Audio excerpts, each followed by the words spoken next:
It's been very busy, way more early in-person voters than there were during the primary. So 8,000 mail-in ballots were sent out to North Attleboro residents, and so far more than half of them have already been returned. Early in-person voting started last Saturday, October the 17th, and will continue to Friday, October the 30th. And we're seeing 200 to 300 people per day. Wow. Now, another question is, what are the times for this, for people that need to go in person to town hall? Do Sure. they do it there? Yes, I know that it's somewhat confusing. On weekends, it's 9 o'clock in the morning till 2 in the afternoon. So that will be this weekend. We've already had the first weekend of early voting. Monday through Wednesday, early voting is 8 o'clock in the morning till 4 o'clock in the afternoon. Thursday, it's 8 till 6. And then on Friday, it's 8 to 2 o'clock. I'm sorry, 12 o'clock. That's what time the town hall closes. So it's an early close on Fridays. Now, for people, I mean, I know it must be trying, but like with the mail-ins, I know you have a sample there. Yes. With those mail-ins, when do those get counted? Like, how difficult is that, and when should people expect to see results? We will not see results until the actual election day, November the 3rd. By state law, we cannot start counting ballots until Halloween, which is next Saturday. We can start feeding the ballots into the machines, but there will be no results released until actual election day. So if anybody thinks that we're going to get early voting tabulations, that isn't going to happen.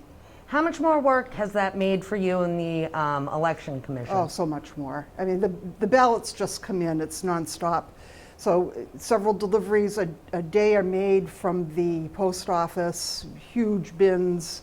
Also, there's a drop-off box outside of town hall, and that has to be emptied quickly because it gets overfull. So it really is very, very busy. You go in there and people are just working as hard as they can, and also the phone is ringing all the time. People are still trying to register to vote. People have all kinds of questions, mostly around the integrity of the system. So people have a lot of concerns. Some people are afraid to send their ballot to the post office, so try to talk to people about their options about dropping it off at town hall. And if they have questions, should they call the election office? They should. They should call the elections office. And I just also wanted to point out that there is a website where you can track your ballot. And it's www.trackmyballotmass.com. And you still have time to register to vote. Tomorrow is the deadline. So October the 24th is the day that you can last register. You can do that online or in person. It's a presidential election year, so it's always much busier than at other times. 2016, I think the primaries, and there were congressional people on the ballot, but now there's U.S. Senator, U.S. Congressman, President, local state reps, and state senate. So there's a lot of interest in this election process. So we're expecting there to be more turnout this year than there was even in 2016. The other thing that I asked the elections office, Pat Dolan, how many new voters there have been.